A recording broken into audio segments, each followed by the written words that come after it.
Hi hello నమస్తే welcome to Q news. నేను మీ వెంకటేష్. ఈ రోజు మనతో కామారెడ్డి జిల్లా గాంధారి మండలం జువ్వాడి గ్రామం నుండి మచ్చర్ల శ్రీకాంత్ గారు మనతో స్టూడియోలో ఉన్నారు. ఇతను రాబోయే స్థానిక సంస్థల్లో వాళ్ళ గ్రామం నుండి సర్పంచ్గా పోటీ చేయాలనుకుంటున్నారు.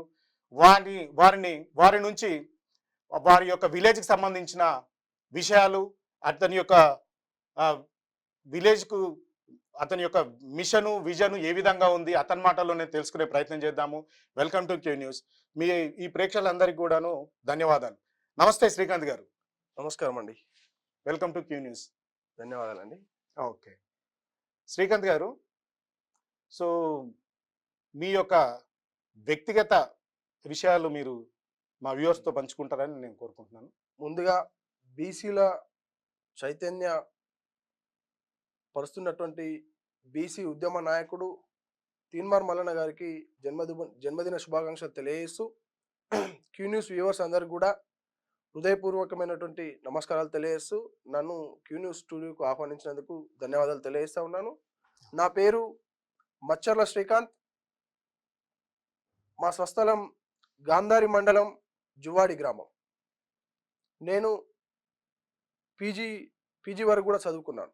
సో మీ ఫ్యామిలీ బ్యాక్గ్రౌండ్, కుటుంబ నేపథ్యం ఏ విధంగా ఉంది? ఎవరు, ఎలా?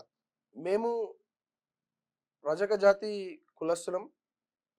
మా అమ్మ నాన్నలు వ్యవసాయ కుటుంబం నుంచి వచ్చిన వాళ్ళు.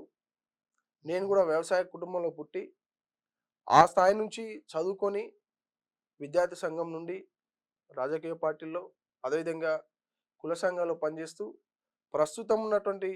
ప్రస్తుతం జరగబోయేటువంటి స్థానిక సంస్థల ఎన్నికలలో మా జువ్వాడి గ్రామ సర్పంచ్గా పోటీ అన్న ఉద్దేశంతో నేను ఇప్పుడు నిర్ణయించుకున్నాను.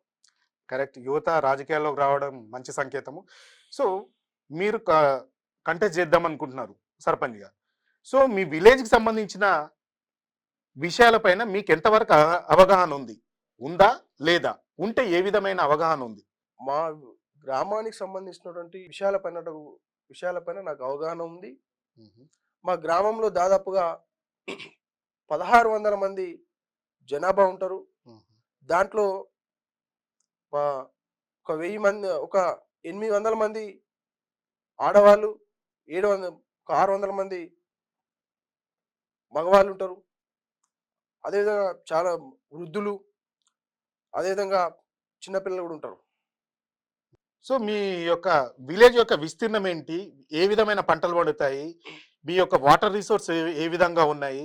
మీ ఎడ్యుకేషన్ యాక్సెస్ ఎలా ఉంది? హెల్త్ యాక్సెస్ మీ విలేజ్కి ఏ విధంగా ఉంది? ఇన్ఫ్రాస్ట్రక్చర్ ఏ విధంగా ఉంది? వీటిపైన మీకు ఏమైనా అవగాహన ఉందా? అన్ని గత పాలకులు అన్ని చేశారా? మా విలేజ్లో దాదాపుగా 1350 ఎకరాలకు రైతు బంధు వస్తుంది. మా విలేజ్ విస్తీర్ణం మొత్తం కూడా 1500 ఎకరాలు. 129 సర్వే నంబర్లు ఉంటాయి. మా ఊర్లో చాలా వరకు కూడా వాటర్ ప్రాబ్లం ఉంటుంది. మా ఊర్లో పండించే పంటలన్నీ కూడా వర్షాధారం మీద ఆధారపడి పండించే పంటలే. కేవలం ఒక 15-16 మందికి మాత్రమే బోర్లుండి 2 పంటలు పండిస్తారు. మిగతా వరకు కూడా మాకు తాగడానికి కూడా చాలా వాటర్ ఇబ్బంది. ఇప్పుడిప్పుడు ఉన్న పరిస్థితుల్లో మా గ్రామస్తుల సహకారంతో, అదేవిధంగా ఈ మిషన్ భగీరథ వాటర్ రావడం వల్ల ఈ 2 కంపేర్ చేసుకొని ప్రస్తుతం వాటర్ సమస్య లేకుండా చిన్నగా నెట్టుకొస్తా ఉన్నాం. రాబోయే రోజుల్లో మా ఊర్లో పూర్తిగా శాశ్వతంగా వాటర్ సమస్య లేకుండా చేయడమే నా లక్ష్యం.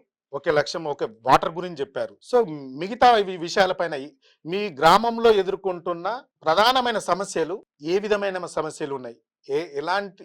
ఏ రకంగా ఉన్నాయి? వాటిని ఏ విధంగా మీరు ఇష్యూ రిజాల్వ్ చేయాలనుకుంటున్నారు? వెంకటన్న గారు, మా గ్రామ పంచాయతీ దాదాపుగా వేరే గ్రామ పంచాయతీ నుంచి విడిపోయి 40 సంవత్సరాలు అవుతున్నది. ఈ 40 సంవత్సరాల కాలంలో 7 సర్పంచులుగా చేసారు. అనేక ప్రభుత్వాలు మారినాయి. ప్రభుత్వాలు మారినప్పుడు కూడా మా గ్రామంలో ఉన్నటువంటి ప్రజలకు ప్రభుత్వాలు ఇస్తున్నటువంటి ఎస్సీ కార్పొరేషన్ నిధులు కానీ, బీసీ కార్పొరేషన్ రుణాలు కానీ మా గ్రామంలో ఉన్నటువంటి ఎస్సీలకు, బీసీలకు అవి రావడం లేదు. కేవలం ప్రభుత్వాలు ఇచ్చే ప్రస్తుతం రైతు బంధు కానీ, కళ్యాణ లక్ష్మి కానీ, పెన్షన్లు ఇవి అడపదడప వస్తున్నాయి తప్ప వారికి ఆర్థికంగా చేయూతనిచ్చేందుకు, ఉపాధి పరంగా ఉపాధి కల్పించేందుకు కార్పొరేషన్ రుణాలు, గత ప్రభుత్వం ఇచ్చినటువంటి బీసీ బంధు గాని, దళిత బంధు గాని ఏమాత్రం కూడా నా గ్రామ ప్రజలకు అందడం లేదు. కాబట్టి వారు ఆర్థికంగా ఎదగాలి, వాళ్ళు ఉపాధి పరంగా ఉపాధి కల్పన కావాలన్న ఉద్దేశంతోటి రాబోయే రోజుల్లో పాలకులను అవసరమైతే బతిమాడతా, లేదంటే వాళ్ళని నిలదీస్తా. నిలదీసైనా సరే కానీ నా గ్రామంలో ఉన్నటువంటి ప్రతి పేదవానికి, ప్రతి గరీబోనికి ప్రభుత్వాలు ఇచ్చే రైతు దళిత బంధు కానీ, బీసీ బంధు కానీ ప్రతి కుటుంబానికి ఇచ్చే విధంగా నేను ఉద్యమిస్తా. దానికోసం కృషి చేస్తా నేను. ఎందుకంటే గతంలో చూసుకున్నైతే పాలకులు మారిరు, వాళ్ళు డెవలప్ అయ్యారే తప్ప నా గ్రామంలో ఉన్నటువంటి ప్రజలను డెవలప్ చేయలే. కనీసము వారి అవసరాల రీత్యా వాళ్ళను వీళ్ళు ఓటర్లకు ఒక ఓటర్ లాగా వాడుకుంటున్నారు తప్ప వాళ్ళను అభివృద్ధి చేయాలన్న ఏమాత్రం కూడా సోయి ఈ పాలకులకు లేదు ఇప్పటివరకు కూడా. చాలా ఇష్యూస్ను ఐడెంటిఫై చేశారు. సో మరి ఏ విధంగా మీరు రిజాల్వ్ చేస్తారు? మీ యొక్క గ్రామానికి వచ్చే రెవెన్యూ సోర్సెస్ ఏ విధంగా ఉంది? ఇప్పుడు మీరు ఇమీడియట్గా మీరు ఏదైనా ఫండ్స్ కావాలంటే మీ ఎమ్మెల్యే దగ్గర పోవాలి. ఎమ్మెల్యే బాధ్యత. అవును. మీరు ఓటేసిరు కాబట్టి మీరు ఎమ్మెల్యేతోని పని చేయించుకోవాలా. అవును. మీరు ఎంతవరకు మీరు మీ ఎమ్మెల్యేతో పని చేయించుకున్నారు? గడిచిన దశాబ్దాలు ఉన్నాయి కదా. అవును. సో ఎవరైనా మీరు ఇప్పటి వరకు కూడాను తాగునీటి సమస్య ఉంది, అవును, సాగునీటి సమస్య ఉంది, అవును, వీటిపైన ఇంతవరకు కూడాను ఎందుకు ఈ సమస్యను పరిష్కరించలేకపోయారు గత పాలకుల నుండి? అంటే మీ యొక్క గ్రామ సర్పంచ్గా వివిధ చాలా మంది వర్క్ చేశారు కదా, వాళ్ళు ఎందుకు తీసుకురాలేకపోయారు? అంటే గతంలో సర్పంచ్లో చేసిన వాళ్ళు వాళ్ళ అవసరాల కోసం ఎమ్మెల్యేల దగ్గరకు పోయిరే తప్ప ప్రజల అవసరాల కోసం వాళ్ళు పోలేదు. పోయి ప్రజల సమస్యలు వారి దగ్గర వివరించలేదేమో. ఒకవేళ వివరించినప్పుడు కూడా ఇక పరిష్కారం కాలేదు. మరి వాళ్ళు మంచిగున్నారా చెడుగున్నారా వాళ్ళ విజ్ఞతగా వదిలేస్తున్నాం. కానీ నన్ను మా గ్రామ ప్రజలు సర్పంచ్గా గెలిపిస్తే శాశ్వతంగా నీటి సమస్య లేకుండా చేస్తా. ఎందుకనంటే మా ఊర్లో ఒక 2-3 బావిలు ఉన్నాయి. ఆ బావిలకు ఇప్పటికి కూడా కరెంటు సౌకర్యం లేదు, పైప్ లైన్ సౌకర్యం లేదు. అదేవిధంగా మా ఊరికి ఒక 2 బోర్లు ఉన్నాయి. ఊరుకు 2 కిలోమీటర్ల దూరం నుండి మా గ్రామంలోకి ఆ వాటర్ వస్తే అవే వాటర్ను మేము ప్రస్తుతం తాగుతున్నాం, గతంలో కూడా తాగినాం. ఆ వాటర్కి సంబంధించి మా ఊరుకు దగ్గరలో ఒక సంపు ఏర్పాటు చేస్తే ఆ సంపు ద్వారా ఊర్లో ఉన్నటువంటి 2 వాటర్ ట్యాంకులకు ఎక్కియడం వల్ల శాశ్వత నీటి సౌకర్యం నేను కల్పించిన వన్ అవుతా. అదేవిధంగా ఆ ఊర్లో ఇంకా 2-3 బావుల నుండి ఒక మినరల్ వాటర్ ప్లాంట్కు ఒక బావిని కనెక్షన్ ఇచ్చి ఇంకో 2 బావులను పశువుల కోసం, పశువుల కుండీలను ఇంకొక 2 కుండీలను ఎక్స్ట్రా కట్టించి దాంట్లో వేయడం వల్ల అటు పశువులకు ఇబ్బంది ఉండదు, ఇటు మినరల్ వాటర్ తాగడం వల్ల కూడా ఇబ్బంది ఉండదు. ఈ సమస్యను నన్ను సర్పంచ్గా గెలిపించిన 6 నెలల్లో నేను మా గ్రామ ప్రజలకు హామీ ఇస్తా ఉన్నా. 6 నెలల్లో శాశ్వత నీటి పరిష్కారం అయ్యే విధంగా నేను చూస్తా. ఎందుకనంటే పాలకులకు మనం ఓట్లేసి గెలిపించినాం. ఎమ్మెల్యే గారికి ఫస్ట్ పోయి మా గ్రామ ప్రజలను తీసుకుపోయి నా వార్డు మెంబర్లను తీసుకుపోయి బతిలాడతా. చేయకపోతే అవసరం అంటే ఉద్యమిస్తా. మెస్ల లేకుండా చీమ మెస్ల నేయన్నట్టుగా ఆయన మెస్ల నేయకుండా చేసి మేము ఆయన దగ్గర పోవడం కాదు, ఆయనే మా దగ్గర దిగి వచ్చేటట్టు ఉద్యమిస్తాం. గతంలో కూడా మా ఊరుకు గతంలో బీఆర్ఎస్ పార్టీ ఎమ్మెల్యే ఉన్నప్పుడు ఆయన మాకు ట్రాన్స్ఫార్మర్కు కరెంటు కనెక్షన్ లేకపోతే మేమందరం కలిపి మా గ్రామస్తుల సహకారంతో రోడ్డు మీద కామారెడ్డి బాన్స్వాడ మెయిన్ రహదారి పైన మేము 1 గంట సేపు ధర్నా చేస్తే ఇమీడియట్ ఆయన వచ్చి 10 నిమిషాల్లో కరెంట్ కనెక్షన్ ఇచ్చిపోయిండు. ఆ మాత్రం చేసేటోళ్ళమండి. ఈ సమస్యను పరిష్కరించుకోలేమా మేము? సో చాలా ఇంప్రెసివ్గా ఉంది. మీరు అంత చైతన్యవంతులై ఉండి కూడాను ఇప్పటి వరకు ఆ యొక్క సమస్య తీర్చలేకపోవడం చాలా బాధాకరము.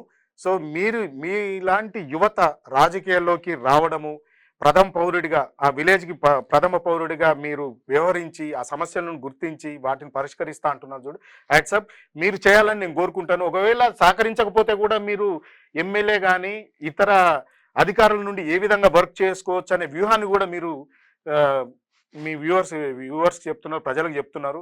Really good. ఓకే.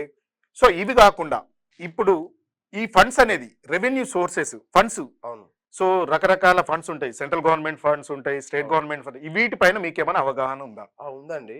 ఇప్పుడు గవర్నమెంట్ ఇచ్చే ఒక పర్సన్ పైన ఇంత అని చెప్పేసి 15th ఫైనాన్స్, 14th ఫైనాన్స్, అదేవిధంగా జనరల్ ఫండ్, ఆ ఫండ్ ద్వారా ప్రస్తుతం మా గ్రామంలో లైటింగ్ కానీ, కరెంట్ బిల్స్ కానీ, అదేవిధంగా అప్పుడు కేసీఆర్ గవర్నమెంట్లో ఆ ట్రాక్టర్ తీసుకున్నారు జీపీ కోసం, చెత్త ట్రాక్టర్ అని, వాటర్ ట్యాంకర్ అని, అవి మెయింటెనెన్స్ కు దానికోసం వెళ్ళిపోతా ఉన్నాయి ఆ fund, general fund, 15th finance.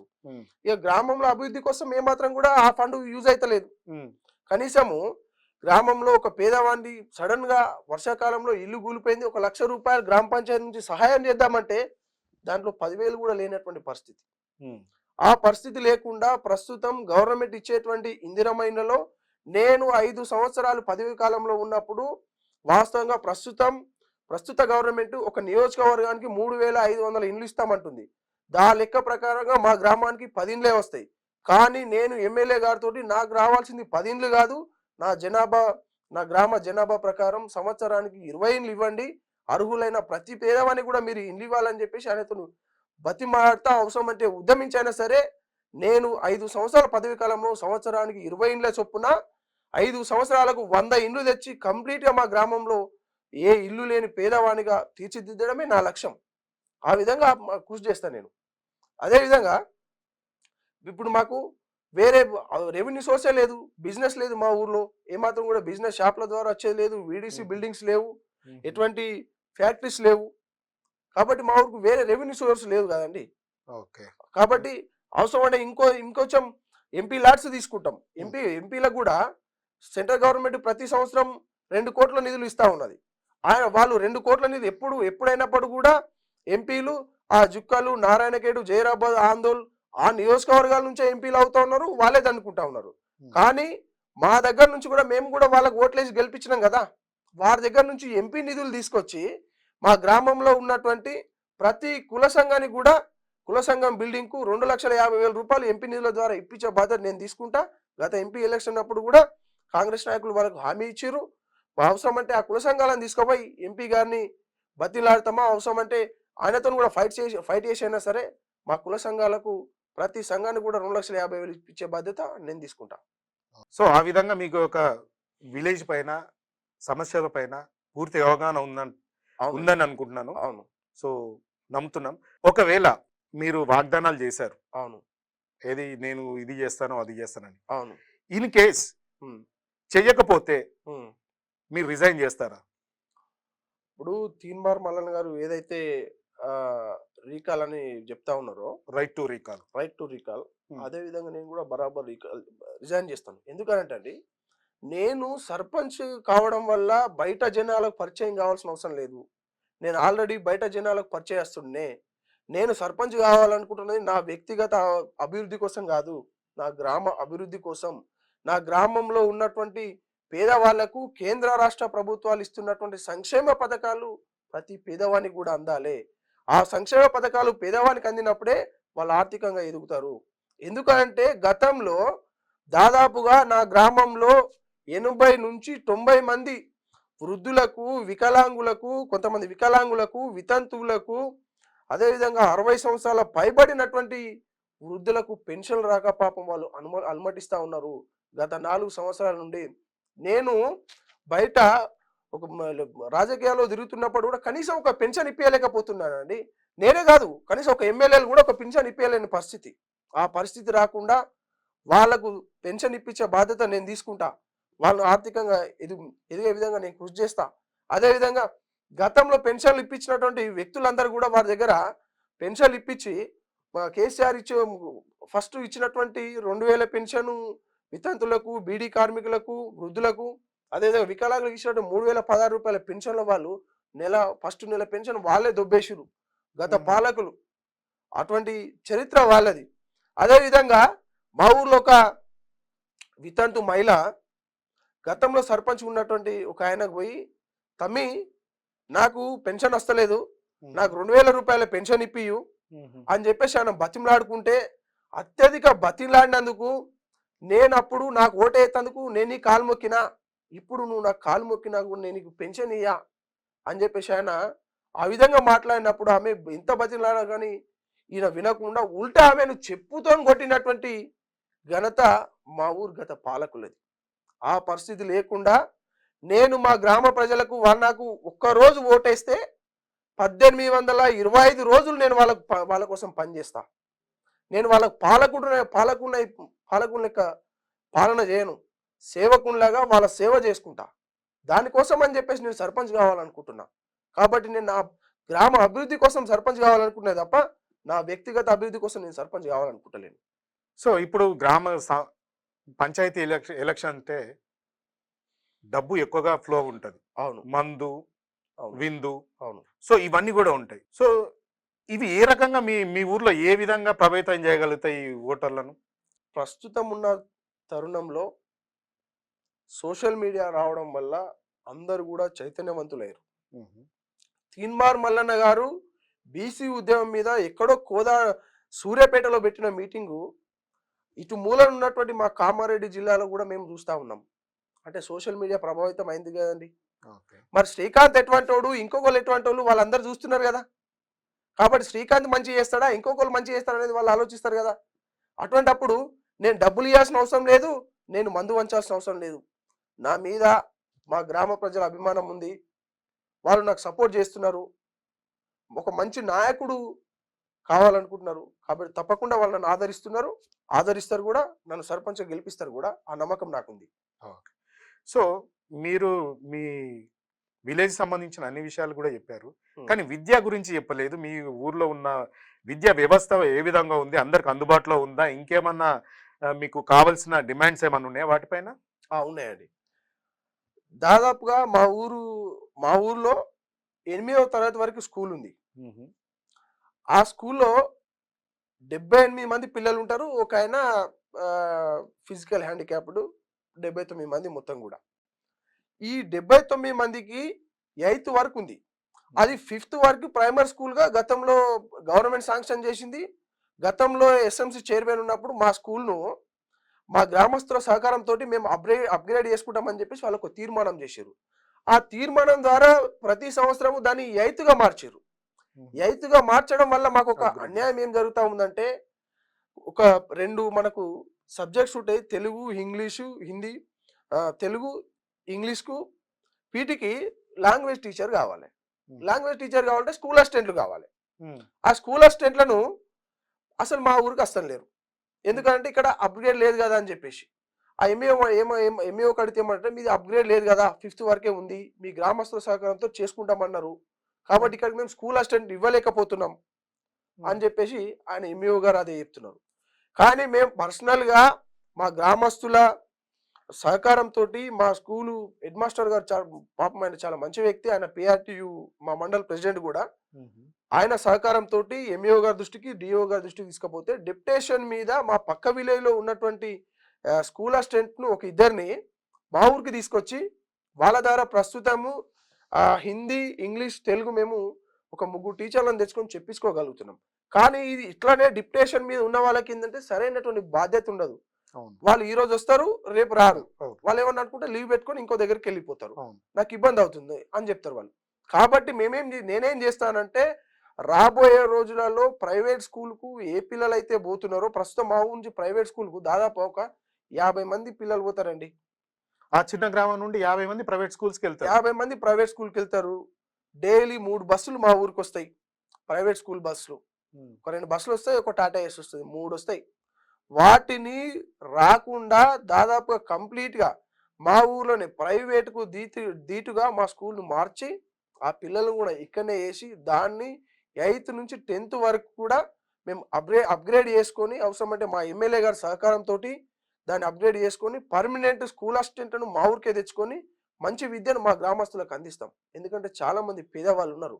అట్లనే మా ఊర్లో ప్రైవేట్కి పోయే పిల్లలు ఏ విధంగా అయితే స్కూల్ యూనిఫామ్, షూసు, ఆ బెల్ట్, టై వేసుకొని వెళ్తూ ఉంటారో, మా గ్రామంలో ఉన్నటువంటి ప్రైమరీ స్కూల్ గవర్నమెంట్ పిల్లలు కూడా అట్లనే ఉండాలని చెప్పేసి మేము కొత్తగా స్కూల్ యూనిఫామ్ తీసుకొచ్చి ఆ విధంగా చేసినాం. మీరు మా ఊరికి వచ్చి చూడండి, పిల్లలు ఈ పిల్లలకి ఆ పిల్లలకి కంపేర్ తేడా ఉండదు.